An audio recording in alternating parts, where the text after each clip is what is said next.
சேலம் மாவட்டம் எடப்பாடி நகராட்சிக்குட்பட்ட பகுதிகளில் 10 நாட்களுக்கு மேலாக கடும் குடிநீர் தட்டுப்பாடு ஏற்பட்டு வருவதை அண்மை செய்தியாக பார்த்து வருகிறோம். கூடுதல் விவரங்களை சேலம் செய்தியாளர் சக்திவேல் வழங்க கேட்கலாம்.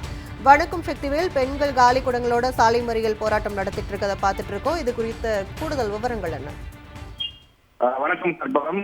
தாவேகா ஆட்சி பொறுப்பேற்றதற்கு பிறகு பொதுமக்களுக்கு தேவையான அடிப்படை வசதிகள் முறையாக செய்து தரப்படவில்லை என்று பல்வேறு இடங்களில் போராட்டங்கள் தொடர்ந்து நீடித்து வருகிறது. குறிப்பாக டாஸ்மாக் கடைகளை அகற்ற வேண்டும், விவசாயிகள் போராட்டம் உள்ளிட்ட பல்வேறு போராட்டங்கள் தொடர்ந்து நடைபெற்று வருகின்றன. அந்த வகையில் தற்போது சேலம் மாவட்டம் எடப்பாடி சட்டமன்ற தொகுதிக்கு உட்பட்ட எடப்பாடி நகராட்சியில் கடந்த 10 நாட்களாக முறையாக குடிநீர் வழங்கப்படவில்லை என்ற குற்றச்சாட்டு எழுந்துள்ளது. இது குறித்து அந்த பகுதி மக்கள் பல முறை மாவட்ட நிர்வாகத்திற்கு தொடர்பு கொண்டு தகவல் தெரிவித்து புகார் தெரிவித்தும் எந்த விதமான நடவடிக்கையும் எடுக்காததால் இன்று காலை எடப்பாடி நகராட்சிக்கு உட்பட்ட அந்த 10வது வார்டு பொதுமக்கள், தாவேந்திர திரும்ப பொதுமக்கள், குறிப்பாக பெண்கள் காலி குடங்களுடன் பூலாம்பட்டி பிரதான சாலையில் சாலை மறியலில் ஈடுபட்டனர்.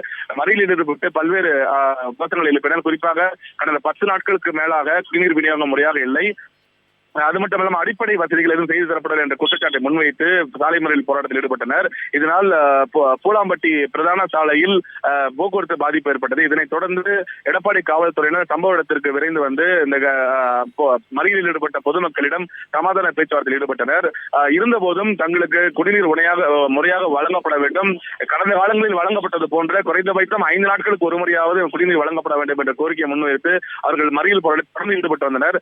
இதனைத் தொடர்ந்து காவல்துறையினர் சம்பந்தப்பட்ட நகராட்சி நிர்வாக அதிகாரிகளிடம் பேசி குடிநீர் விநியோகம் செய்து தரப்படும் என்ற உறுதிமொழி அளித்ததை தொடர்ந்து மறியல் கைவிடப்பட்டது. சேலம் மாவட்டத்தை பொறுத்தவரை கடந்த 10 நாட்களுக்கு மேலாக அங்கே தொடர்ந்து மறியல் போராட்டமும் சாலை மறியல் போராட்டங்கள் மற்றும் ஆர்ப்பாட்டங்கள் தொடர்ந்து நடைபெற்று வருகிறது. பொதுமக்களுக்கு தேவையான அடிப்படை வசதிகள் முறையாக செய்து தரப்படவில்லை என்ற குற்றச்சாட்டும் தொடர்ந்து எழுந்து வருகிறது. கற்பகம்.